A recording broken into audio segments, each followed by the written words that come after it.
Welcome. In this video, I'll show exactly how to view the shared files between you and someone in Discord Mobile.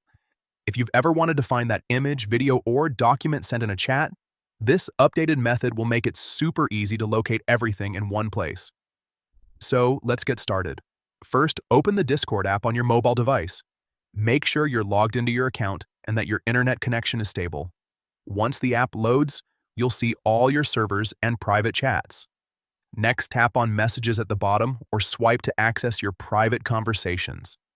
Look for the person whose shared files you'd like to view. Once you find their name, tap on it to open the chat.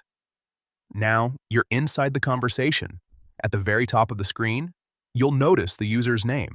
Go ahead and tap on it. This opens up their profile and a few additional options related to your chat with them. From here, scroll down a little until you find the section labeled Files. Tap on it, and Discord will instantly show you all the shared files between you and that user. Everything that has been sent in your direct messages. You'll see previews of images, documents, and other attachments neatly listed, so you can easily open, download, or share them again. This feature is extremely useful when you need to revisit old attachments without scrolling endlessly through your chat history.